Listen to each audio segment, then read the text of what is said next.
Olá, irmãos, que a graça e a paz de nosso Senhor e Salvador Jesus Cristo seja com todos vocês. Bem-vindos à nossa Escola Bíblica Dominical.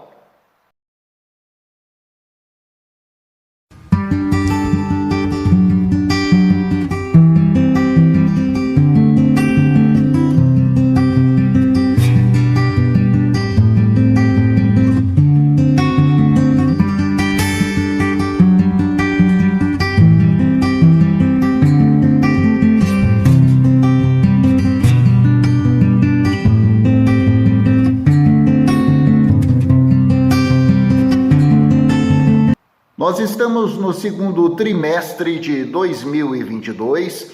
Esta é a série Vida com Deus.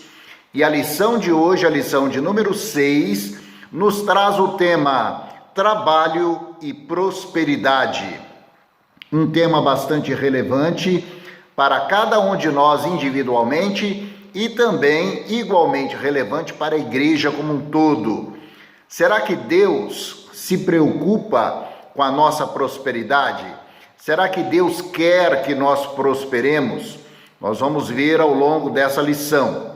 Antes de nós darmos início, vamos fazer a nossa oração. Aonde você estiver, curve a sua cabeça, feche seus olhos e vamos falar com o Pai. Senhor, em nome de Jesus, viemos à Tua presença em oração.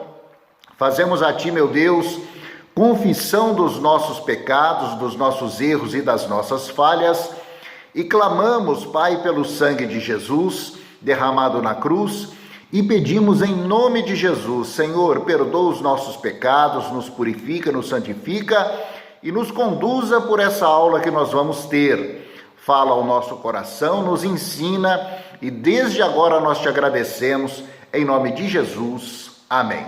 Amém? Glória a Deus. Série Vida com Deus, lição 6, Trabalho e Prosperidade. O texto base desta lição está em Provérbios, capítulo 10, versículo 22, que diz assim: a bênção do Senhor é que enriquece e não acrescenta dores. Olha aí, para meditar, vamos repetir? Provérbios, capítulo 10, versículo 22. A bênção do Senhor é que enriquece e não acrescenta dores. Às vezes, o homem, a mulher, o ser humano lutam para crescerem, para enriquecerem, para juntar riquezas nesse mundo, mas se essa riqueza não vier acompanhada da bênção do Senhor, essa riqueza vem acompanhada de dores. Muitas das vezes, dores do ponto de vista físico, pois a pessoa não descansa, ela trabalha em excesso para tentar juntar e angariar riquezas e acaba por adoecer.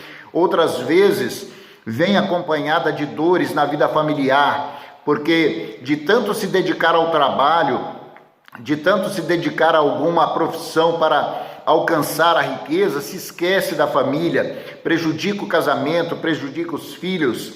Então, de cara, a lição nos ensina, não é? Lá de acordo com o que está em Provérbios capítulo 10, que a bênção do Senhor é que enriquece.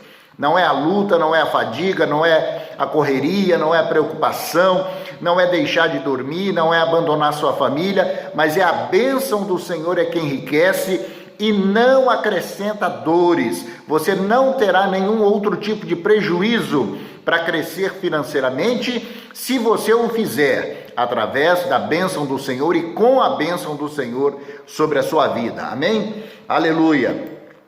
Verdade prática dessa lição. A Bíblia condena a inércia e a preguiça, pois é através do trabalho e da bênção de Deus que nós prosperamos. Então, meu irmão, preguiça, nós vamos ver ao longo dessa lição também, nós vamos falar a respeito disso. Muitas das vezes a pessoa fica querendo que a coisa caia do céu e não é assim, não é? Nós temos que realmente nos dedicar. Logo em seguida aí você vai ter as leituras diárias de segunda até sábado, com textos bíblicos relevantes a respeito desse assunto, a respeito de trabalho e também a respeito de riqueza. A leitura bíblica em classe de hoje está em Provérbios capítulo 3, versículos 9 e 10, depois capítulo 22, versículo 13 e capítulo 24, do 30 ao 34. Provérbios 3:9 começa dizendo assim: honra ao Senhor com a tua fazenda e com as primícias de toda a sua renda, e se encherão os seus celeiros abundantemente, e transbordarão de mosto os teus lagares. Provérbios 22:13, diz o preguiçoso: um leão está lá fora, serei morto no meio das ruas. Provérbios 24:30, passei pelo campo do preguiçoso e junto à vinha do homem falto de entendimento, e eis que toda estava cheia de cardos, e a sua superfície coberta de urtigas, e a sua parede de pedra estava derribada. O que tendo visto eu, considerei, e vendo-o, recebi instrução. Um pouco de sono, adormecendo um pouco e encruzando as mãos outro pouco, para estar deitado, assim sobrevirá a sua pobreza como um ladrão, e a sua necessidade como um homem armado. Então você veja, irmãos, que na leitura bíblica em classe, nesses textos de Provérbios, o sábio Salomão, ele já nos ensina, dirigido obviamente pelo Espírito Santo, primeiramente a honrar ao Senhor com as suas primícias, com o seu dízimo, com a sua oferta. Honra ao Senhor com o fruto do seu trabalho, Por que nós devemos fazer isso? Porque ao Senhor é toda honra, ao Senhor é toda glória, ao Senhor é todo louvor. Nada do que nós conquistamos nessa vida, irmãos, é por nossa conta própria, ou é por nossas habilidades pessoais. Nada que nós conquistamos nessa vida não tem outra origem senão Deus. É Deus quem nos concede. Deus concede saúde para que nós possamos trabalhar. Deus concede sabedoria e inteligência para que nós possamos aprender, para que nós possamos estudar. Deus abre portas de um bom trabalho. Deus abre portas de uma boa fonte de renda para que você possa, colocar o pão sobre a sua mesa para os seus filhos e para a sua esposa, para o seu marido, enfim, para a sua família, Então, Deus é a fonte de todas as coisas. Nada mais justo, portanto, que você realmente honre ao Senhor com as suas primícias, com as primícias da sua renda, da sua fazenda. E tem promessa de Deus nisso. No versículo 10 diz: e assim, agindo dessa maneira, honrando a Deus com as primícias da sua renda, se encherão os seus celeiros abundantemente e transbordarão os seus lagares de mosto. Então, meu irmão, de nada você vai ter falta, de nada sua família vai ter falta, de nada realmente você vai passar dificuldade. Por quê? Porque Deus estará a todo tempo contigo, e nos momentos piores que muitas das vezes você puder atravessar, o Senhor estará ali contigo e você não vai ter necessidade de nada. Davi, certa vez, ele disse num dos seus salmos, ele disse: fui moço e hoje sou velho, mas nunca vi um justo desamparado e nem a sua descendência a mendigar o pão. É promessa de Deus. Deus não desampara aqueles que realmente têm Deus em conta, aqueles que o respeitam, aqueles que realmente têm um relacionamento com o Senhor, aqueles que realmente se predispõem a honrar a casa do Senhor, a honrar, as coisas de Deus, o reino de Deus, a honrar o próprio Deus. Então, meu irmão, se você assim age, pode ter certeza que de nada você terá falta e a sua família terá abundância, porque é promessa de Deus, e se Deus prometeu, Ele é fiel para cumprir, em nome de Jesus. Amém? Aleluia! Depois, o livro de Provérbios 22 chama a atenção a respeito do preguiçoso. Muitas das vezes fala assim: olha, tem um leão lá fora, se eu for lá, o leão pode me pegar. Mentira, é a preguiça, que está realmente se manifestando, E depois, no livro de Provérbios 24, o sábio nos ensina, não é? Que a gente pode colher entendimento, sabedoria, aprendizado na vida de uma pessoa preguiçosa. Ele diz: passei pelo campo do preguiçoso e junto à vinha do homem que é falto de entendimento. E ela estava cheia de cardos, a sua superfície estava coberta de urtigas. Por quê? Porque ele não trabalhava, ele não limpava, né? O que tendo visto eu, o considerei e recebi instrução, né? Um pouco de sono, adormecendo e encruzando os braços, assim sobrevém a pobreza na vida de uma pessoa. Resultado, tem que trabalhar, meu irmão, tem que realmente buscar o trabalho, tem que buscar realmente contribuir, tem que buscar realmente o pão de cada dia através do suor do seu rosto. E assim, Deus vai te honrar, Deus vai abençoar a sua casa.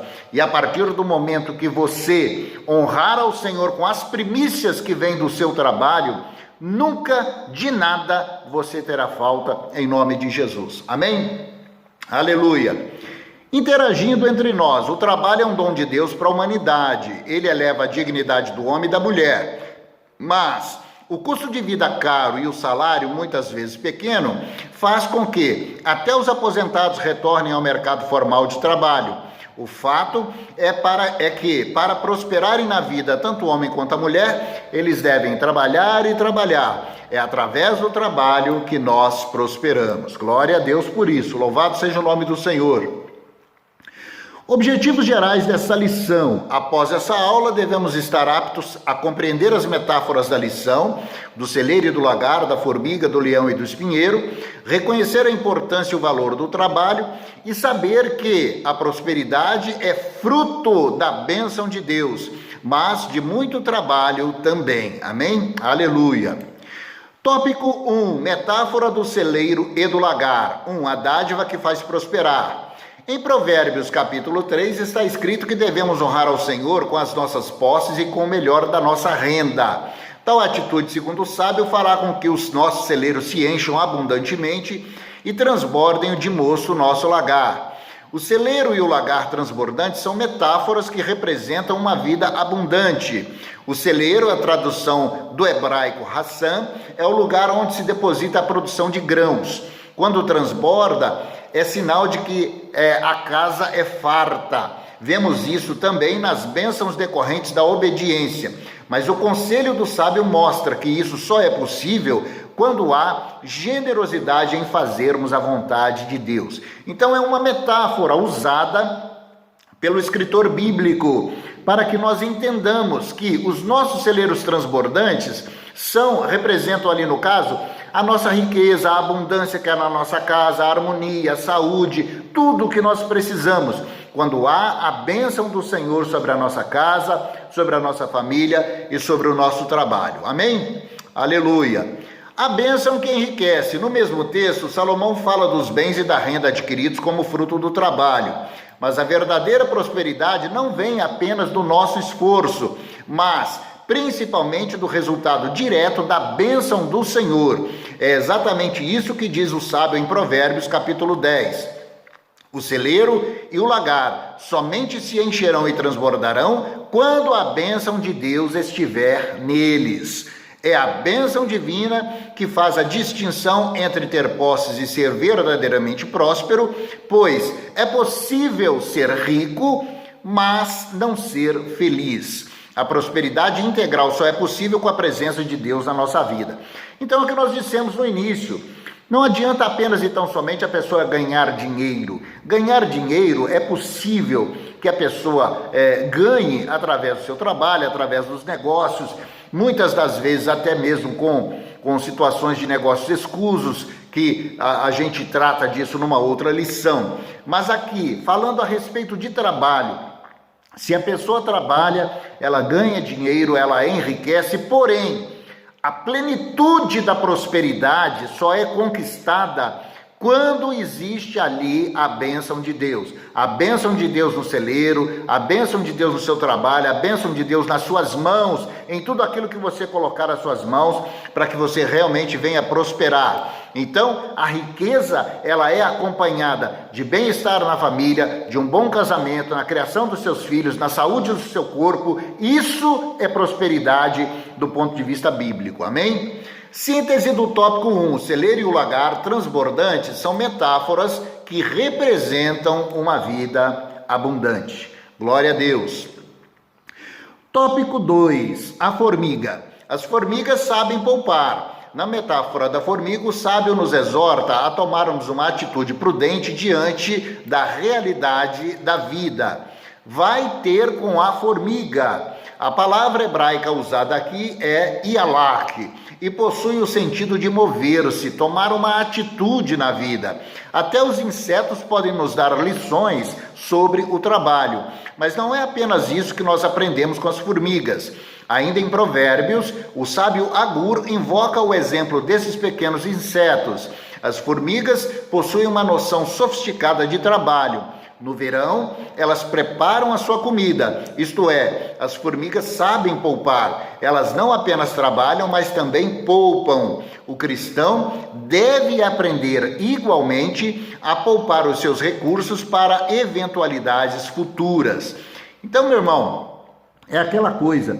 Tudo que o camarada ganha, ele gasta. E muitas das vezes gasta mais do que ganha. Vai ter com a formiga, diz o sábio. Vai aprender com a natureza. Vai ver o que os animais, os insetos fazem. E tome sabedoria a partir daí. Poupe aquilo que Deus coloca nas suas mãos. Não gaste tudo, porque pode ser que chegue um dia em que a necessidade vai bater à sua porta. Aprendamos, portanto, com o livro de Provérbios, aprendamos com as formigas, conforme o sábio nos orienta. Amém? Aleluia. 2. As formigas sabem ser autônomas. O texto de Provérbios diz que a formiga, mesmo não tendo superior e nem oficial e nem dominador, prepara no verão o seu pão e na cega ajunta o seu mantimento. As formigas também são responsáveis e trabalham sem serem vigiadas. O erudito Derek Kidner observa o contraste entre elas e o preguiçoso, quando informa que a formiga não precisa de fiscal, enquanto o preguiçoso precisa ser advertido todo o tempo. A formiga discerne os tempos e o preguiçoso não. Então, você vê, não precisa ninguém mandar. Não precisa ficar a chefe das formigas, não precisa ficar lá olhando, olha, vai fazer tal coisa, faz isso, faz aquilo. E o preguiçoso, muitas das vezes, para que ele faça alguma coisa, é necessário que alguém mande. Então, a gente tem que ter autonomia, a gente tem que ter realmente predisposição e iniciativa para tomar um passo em direção ao nosso crescimento, mesmo que esse passo represente, às vezes, fazer algo que não está de acordo com a nossa vontade. Mas se estiver de acordo com a vontade de Deus, faça. Faça, porque Deus é poderoso para fazer com que você prospere em todos os seus caminhos. Amém? Aleluia! Síntese do tópico 2. Na metáfora da formiga, o sábio exorta a tomarmos uma atitude prudente diante da realidade da vida. Trabalhar. Amém? Aleluia! Tópico 3. O leão. 1. Conhecendo o leão. A metáfora do leão se encontra em 2 passagens do livro de Provérbios. Há uma pequena variante nesses provérbios, mas o sentido é o mesmo. O preguiçoso sempre arranja uma desculpa para fugir do trabalho. Ora o leão está lá fora, ora está no caminho e ora está nas ruas. O leão é o mais forte dos animais e a sua presença causa medo. O fato do preguiçoso ver o trabalho como leão significa que ele o encara como uma realidade difícil de ser enfrentada. Tem medo do trabalho, assim como tem medo do leão. É desnecessário dizer que essa é uma visão completamente equivocada do labor. Então, o preguiçoso, quando olha o trabalho, é como se ele estivesse olhando um leão, não é? Ah, eu não vou sair não porque o leão vai me pegar. Ah, eu vou ficar aqui dentro de casa porque é melhor. O trabalho, nesse caso ali, representa para ele como se fosse um leão. Ele tem medo do trabalho. E por conta disso, ele fica dentro da sua casa e não sai para trabalhar, não é? 2. Matando o leão. Há alguns provérbios populares que expressam um sentido semelhante aos provérbios estudados acima. Por exemplo, A vida é dura para quem é mole, matando um leão por dia.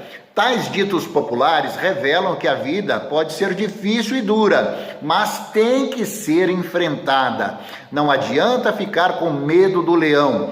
O pastor Matthew Henry observa que esse leão é fruto da imaginação de um preguiçoso e só serve para reforçar a sua inércia.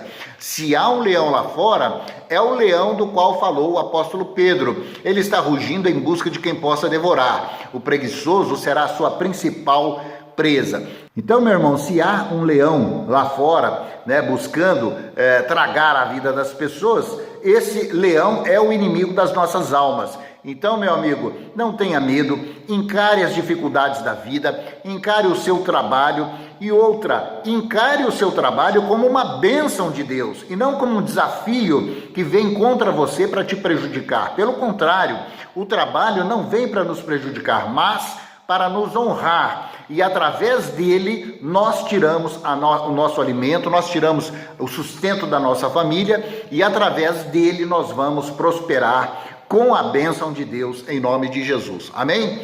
Aleluia! Síntese do tópico 3. A metáfora do leão torna-se fruto da imaginação do homem quando este busca um álibi para reforçar a sua inércia. Glória a Deus. Tópico 4. A metáfora dos espinheiros. 1. Trabalho, prosperidade e espiritualidade. Já vimos que o trabalho possui também uma dimensão espiritual. Isso vai de encontro àquilo que pensa o senso comum acerca do trabalho. A ideia que ficou associada ao trabalho é a de que ele é algo meramente material e totalmente destituído de valor espiritual. Mas não é assim que pensa o sábio. Quando ele viu o campo do preguiçoso abandonado e cheio de espinheiros, a primeira sensação que teve foi de um homem falto de entendimento. É interessante observarmos que no hebraico essa expressão vem carregada de valores espirituais. O trabalho é algo extremamente espiritual. Ninguém será menos crente porque trabalha. Aliás, a verdade é justamente o contrário. Nós trabalhamos porque nós cremos. Nós cremos num Deus que abençoa a obra das nossas mãos, um Deus que nos faz prosperar, que nos faz crescer através da obra do nosso trabalho. Amém? Glória a Deus. 2. Trabalho, ócio e lazer. A análise do sábio sobre a inércia do preguiçoso que favoreceu o nascimento de espinheiros dentro da sua plantação é uma forma de ironizar o ócio dele. Não dá para prosperar mantendo-se de braços cruzados e muito menos ficando eternamente em repouso. É preciso se mexer. Todavia, esse é apenas um aspecto da questão, pois quem trabalha precisa de descanso e também de lazer. Deus criou o princípio do descanso semanal. Precisamos, inclusive, de tempo livre para estarmos a sós com Deus e com a nossa família. Isso aí também é óbvio, né, irmãos? Ninguém vai viver nessa vida o tempo todo a trabalhar, apenas a trabalhar. Mas é necessário também ter um tempo para Deus, um tempo para congregar na igreja, um tempo para cultuar ao Senhor e um tempo para a sua família, para a sua esposa, para o seu marido, para os seus filhos, para os seus parentes, momentos de lazer, aonde você vai a um shopping center com a sua família, aonde você vai a um cinema, um teatro, aonde você vai realmente se divertir e descarregar realmente de toda a labuta do dia a dia. Então é necessário que você tenha um certo equilíbrio nas coisas, não é? Ficar ocioso, preguiçoso dentro de casa sem ter o que fazer é mal, mas dedicar-se todo o tempo, 100% do teu tempo ao trabalho também é prejudicial. Sua família precisa de você, sua esposa precisa de você, seu marido precisa de você, seus filhos precisam de você, seus pais, seus parentes, seus avós precisam da sua presença, da sua atenção. Então, trabalhar é necessário, mas dedicar um tempo à família, dedicar um tempo a Deus, à igreja, não é? Ao reino de Deus é fundamental. Então nós devemos, enfim, buscar uma vida equilibrada na presença do Senhor. Quando nós realmente buscamos esse equilíbrio, a bênção do Senhor nos alcança, nos abençoa e nos faz prosperar com saúde, com alegria, com paz, com riqueza e com bem-estar em geral. Então, é na bênção do Senhor que nós prosperamos, e a bênção do Senhor enriquece e não acrescenta dores. Amém? Aleluia! Conclusão: o trabalho dignifica o homem e é por isso que nós devemos levá-lo a sério. Trabalhando, alcançaremos a verdadeira e bíblica prosperidade. Não devemos, todavia, nos fazer escravos do trabalho. Devemos estar disponíveis também a cultuar a Deus, cuidar da nossa família e com ela recrear-nos. Enfim, se nos dedicarmos ao trabalho conforme recomenda-nos a Bíblia, teremos uma vida digna e tranquila na presença de Deus. Louvado seja o nome do Senhor. Equilíbrio, irmãos, é um pouco de tudo. É trabalhar, é ajuntar, não gastar tudo, é ter inteligência, é poupar, não é? E dedicar-se à família, dedicar-se à igreja, dedicar-se à oração, dedicar-se a Deus. Quando nós vivemos uma vida assim, nós alcançamos paz, prosperidade, saúde para o nosso corpo, alegria, não é? Bem-estar de uma maneira geral, debaixo da proteção e da guarda do nosso Deus. Amém? Em nome de Jesus. Aleluia. Logo em seguida aí nós vamos ver os exercícios para refletirmos, não é? Que é aquele joguinho de perguntas e respostas para que você possa assimilar melhor o conteúdo dessa lição. Amém? Glória a Deus. Vamos orar? Aí onde você estiver, curve a sua cabeça e feche os seus olhos e vamos agradecer a Deus. Senhor, em nome de Jesus, nós te louvamos, te agradecemos por essa lição, meu Pai. Lição de número 6, cujo tema é trabalho e prosperidade. Senhor, nos ensina, meu Deus, a termos uma vida equilibrada. Nos ensina a trabalhar, a poupar, a ajuntar e, ao mesmo tempo, adorar ao Senhor, servir ao Senhor, honrar ao Senhor com as primícias da nossa renda e também nos dedicar à nossa família, à nossa casa e à nossa saúde. Nos faz prosperar com sabedoria, com entendimento. E desde agora, Pai, nós te damos toda a honra e toda a glória, em nome de Jesus. Amém. Amém? Glória a Deus, meu irmão, glória a Deus, minha irmã. Olha, lição abençoada, essa lição de número 6. Leia a lição em PDF que está disponibilizada para você no grupo de WhatsApp ali da EBD, da Escola Bíblica PIBIPAN. Leia, estude, leia os textos bíblicos referidos ali nessa lição e realmente Deus vai te abençoar grandemente em nome de Jesus. Amém? Glória a Deus. Erga suas mãos aonde você está. Que a graça de nosso Senhor Jesus Cristo, o grande amor de Deus o Pai, as ricas consolações do Santo Espírito da promessa sejam agora e para sempre sobre você e sobre sua casa. Eu te abençoo, eu abençoo o seu trabalho, eu abençoo a tua fonte de renda, eu abençoo a obra das tuas mãos, eu abençoo a tua família, a tua casa, teus filhos, teu casamento, e eu declaro em nome de Jesus que a prosperidade do Senhor te alcance, a bênção do Senhor que enriquece e não acrescenta dores, alcance a você, sua casa e sua família. Te abençoo em nome do Pai, do Filho e do Santo Espírito de Deus. Amém. Amém? Glória a Deus, meu irmão e minha irmã. Semana que vem estaremos de volta com mais uma aula da nossa Escola Bíblica Dominical. Deus te abençoe e até lá. Paz.